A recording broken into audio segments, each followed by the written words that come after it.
Tiens, puisqu'on parle d'information, j'attendais avec impatience le compte-rendu de la manifestation de Florian Philippot pour dénoncer les effets secondaires du vaccin. Eh bien, manifestement, sans faire de mauvais jeu de mots, cette manifestation n'a pas eu lieu. Et pourquoi? Parce qu'il y a un axiome dans la presse, si la presse ne parle pas d'une information, c'est que c'est une fake news, elle n'a pas eu lieu donc cette manifestation. J'ai tapé sur mon moteur de recherche, eh bien, en tapant Florian Philippot, manifestation, etc., je suis tombé sur des vieux articles, rien à voir avec cette manifestation du 27 mai. J'ai regardé les sites de CNews, LCU, Le Figaro, Le Monde, rien de rien. Il y avait manifestement des informations plus importantes comme à Cannes, l'ENA, je ne sais pas qui c'est, situation, fait son festival dans une robe portée par Jennifer Lopez. On peut trouver des informations à peu près dans le même style sur la mode à Cannes, sur les résultats sportifs. Alors là, vous en avez des pleines pages dans Le Figaro ou même dans Libération, des conseils pour votre couple. Mais cette manifestation qui réunissait des Français en colère et des victimes du vaccin qui auraient pu témoigner devant les micros de CNews ou de LCI, rien. Donc, si on en suit l'axiome de Julien Pain et de la tronche en biais, cette manifestation n'est qu'une rumeur, une théorie du complot. Bon, vous avez compris la démonstration. Il y avait du monde à cette manifestation du lundi 27 mai. Mike Boronski, je vous mettrai d'ailleurs le petit film qu'il a tourné dans la description. Et il y a eu aussi de nombreuses interviews, mais que vous trouvez essentiellement sur la presse de réinformation. Sur le site Twitter de Florian Philippot, nous pouvons voir ce type de photos. Alors, vous imaginez bien que le pouvoir politique ne veut absolument plus qu'on parle des effets secondaires du vaccin et de sa responsabilité notamment, parce qu'il ne faut pas l'oublier dans les confinements et dans la privation de liberté. Il faut que ça soit lisse. La presse, donc, censure toute information à ce sujet. Elle fait même mieux, si vous avez vu mon dernier numéro, elle est même capable d'inventer des paroles dans la bouche du professeur Raoult. Il faudra aussi s'interroger, mais qu'est-ce qu'ils sont en train de faire ? Et si on en croit nos collègues de la réinformation de François, eh bien, il y a plus d'effets indésirables graves suite au vaccin que d'hospitalisation Covid évitée pour les 50-74 ans. Et le soin, c'est en effet un scandale qui devrait être abordé par les journalistes de la presse mainstream, mais vous savez bien que justement, ils sont aux ordres et ils feront tout pour cacher ce genre de dossier. Seuls ceux qui travaillent à la réinformation sont capables de vous donner des éléments. Mais pour combien de temps ? Puisque la façon de communiquer avec vous, ce sont les réseaux sociaux. Et les réseaux sociaux sont dans la ligne de mire de l'Union européenne. Ils ont imposé à Elon Musk, patron de Twitter, un code de bonne conduite. Eh bien, Elon Musk a décidé de sortir de ce code de bonne pratique de l'Union européenne contre la désinformation. Alors, on va s'arrêter une seconde sur le titre. Bonne pratique, c'est-à-dire qu'il y ait une vérité officielle donnée par les politiques. Et donc, ce qu'ils appellent la désinformation, moi, j'appelle cela de la propagande. Ils ont peur, en effet, de ces journalistes de la réinformation qui contrebalancent leur pouvoir. Et ils sont prêts à menacer. Regardez bien, Bruxelles menace. Alors, cette menace, elle a été donnée par Thierry Breton dans un tweet en anglais, bien évidemment, où il nous explique tout simplement qu'ils ont les fonctionnaires pour faire taire Twitter, pour censurer Twitter. Mais que craignent-ils vraiment? Pourquoi veulent-ils absolument censurer Twitter? Alors si on l'écoute, il donne des prétextes, c'est théorie du complot, c'est-à-dire il y en a certains qui affirment que la Terre est plate, et qu'il y aurait des gens haineux. Mais le code Twitter tape sur les gens haineux.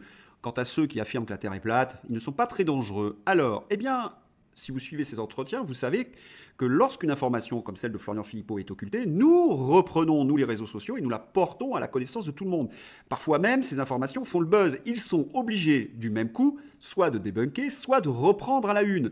Entre le moment où nous donnons l'information et la reprise dans certains journaux, il s'est passé parfois 3-4 jours. Ils ont été contraints et forcés de discuter certaines informations. Ensuite, sur Twitter, parce que c'est un réseau mondial, nous avons une revue de presse de la presse mondiale. Et cela nous permet d'avoir des articles qui permettent de contredire notre presse nationale. Ensuite, cela permet aussi de développer une opinion et des opinions politiques. Et c'est là où c'est important. Les réseaux sociaux, c'est le seul endroit où les partis d'opposition peuvent s'exprimer, j'ai envie de dire, en paix. Il y a bien des trolls, mais nous sommes ensemble, donc on arrive à les mettre de côté. Où les leaders politiques peuvent avoir une tribune sans avoir les problèmes qu'ils ont dans la presse aux ordres. Souvenons-nous, certains hommes politiques sont censurés sur les plateaux de télévision, ils n'ont plus d'invitation, je pense par exemple à François Asselineau, ou alors, lorsqu'on les invite, ils sont parfois châtiés, comme Florian Philippot ou Marine Le Pen, qui a refusé d'être interviewé par certains journalistes. Oui, c'est assez insupportable. Humiliés, violentés, censurés, eh bien, les leaders de l'opposition viennent trouver en quelque sorte un peu de paix sur les réseaux sociaux. Pour la presse aux ordres, pour les autorités de Bruxelles, c'est insupportable. Ils perdent la mainmise sur les populations. Alors, cela effraie tous ceux qui sont sur Twitter. Philippe Murer s'est fendu d'un tweet. Il est très en colère, Philippe. L'Union européenne va peut-être arriver à ses fins. Fermer Twitter en Europe. Je ferai remarquer que moi, en Australie, j'aurai toujours Twitter. C'est-à-dire qu'il y aura des zones libres et des zones fermées. Vous imaginez un petit peu ce qu'ils sont capables de faire? Elon Musk n'est pas d'accord avec la censure que lui impose de faire l'Union européenne. Et on paie des fortunes, ces fonctionnaires de l'Union européenne, pour qui nous pourrissent la vie. Ce qui est certain, c'est que le monde risque d'être coupé en deux. Ceux qui ont droit à la liberté d'opinion, à la liberté d'information, et une zone, l'Union soviétique d'Europe, qui n'a pas le droit à la libre opinion. Et pour quelles raisons, à votre avis, vont-ils faire le forcing pour obliger Twitter de ne plus émettre en France? Tenez, je vais vous montrer deux informations très intéressantes. Thomas Carpellini sur la cote de popularité du gouvernement. Il est extrêmement compliqué pour un président de la République de trouver une image, de la garder, de satisfaire tout le monde. Pourquoi? Parce que Elisabeth Borne, comme Emmanuel Macron, remonte à 32%. Ils étaient à 26%, ils remontent à 32% d'opinion favorable dans un sondage. Vous avez vu toutes les informations que je vous ai données depuis 3 semaines. Ils inventent des fake news, puisque ça soit sur l'Ukraine, ça soit sur le professeur Raoult, sur les retraites, ils disent n'importe quoi. Mais comme ils ont l'aide de la presse aux ordres, le groupe qui regarde la télévision pense qu'Emmanuel Macron, c'est le seul personnage de l'État qui est capable de diriger la France. Voilà ce qu'ils arrivent à imposer aux Français. C'est du bourrage de crâne, c'est de la manipulation, c'est de la propagande. Et ces gens, généralement, ne sont pas sur les réseaux sociaux. J'imagine que s'il n'existait pas les réseaux sociaux, eh bien on serait peut-être à 50, 55% dans une certaine mesure. Et c'est pour cette raison. Et puis je voudrais aussi dire sur le 32%, certains vont me dire non, c'est pas possible. Il est vrai qu'avec certains algorithmes, on peut faire certaines choses. Et puis 1000 personnes, c'est pas un sondage gigantesque, car la dernière consultation que j'avais sur des échantillons bien plus larges montrait qu'au contraire, la cote d'Emmanuel Macron s'effondrait. Elle serait remontée aussi vite, très étrange. Là encore, on sait que si on fait toute une série de sondages favorables, il y a certaines personnes qui sont sensibles à ce genre d'arguments et qui se retournent et qui vont nous expliquer qu'en fin de compte, Emmanuel Macron, c'est un grand président. On pourrait leur poser la question, mais quelles sont ses actions? Est-ce que c'est la réforme des retraites? Est-ce que c'est au sujet de la délinquance? Est-ce que c'est au sujet de la justice, de l'école? Vous êtes d'accord avec le wokisme et Pabiaï? Est-ce que vous êtes d'accord sur la privation des libertés? Eh bien, si je énumérais toutes ces informations, je suis à peu près certain que ces gens les ignorent. Ils ne savent strictement rien, puisqu'ils ont des journalistes qui sont malveillants vis-à-vis de l'opposition ou sur certaines informations, et qui vous racontent de fausses informations pour faire gonfler la cote d'Emmanuel Macron. Et puis je vais vous donner une deuxième information, pourquoi ils veulent absolument fermer les réseaux sociaux. Bien, regardez, le Qatargate, l'eurodéputé grec Eva Kaili va reprendre ses fonctions au Parlement. Je tiens à rappeler que Eva Kaili était la vice-présidente de l'Union européenne jusqu'en 2022, jusqu'en décembre 2022. Elle a dû démissionner suite au scandale du Qatargate. Mais qu'est-ce qu'on lui reproche à cette Eva Kaili et que ne reprennent pas véritablement les journalistes aux ordres? Les enquêteurs ont retrouvé à son domicile 1,5 million d'euros en petites coupures. Ce sont de très forts soupçons de corruption avec le Qatar. Mais elle est libre et va reprendre son activité au Parlement européen. Elle va donc siéger dans des commissions. Elle va avoir une influence. Comment dire mieux que cette institution est profondément pourrie et corrompue? Quand je dis qu'elle siège dans des commissions, il suffit de chercher et hop, regardez ce que l'on trouve. Elle siège à la commission spéciale sur la pandémie de Covid-19. Oui, ça ne s'invente pas. Leçons tirées et recommandations pour l'avenir. Elle aura des recommandations, elle qui touche de l'argent liquide du Qatar. Elle continuera à avoir une influence. Bon, je vous vois derrière votre écran, vous êtes en train de me dire Ursula von der Leyen fait strictement la même chose. Elle est soupçonnée de corruption avec Pfizer et elle continue de diriger l'Union européenne. S'il n'y avait pas les réseaux sociaux, vous ne seriez même pas informés et il n'y aurait pas de pression sur la Commission européenne. Alors le meilleur moyen pour eux, évidemment, c'est de supprimer Twitter, c'est de supprimer tous les réseaux sociaux qui ne sont pas à leurs ordres. Il arrive néanmoins que des affaires éclatent sans qu'ils puissent le contrôler.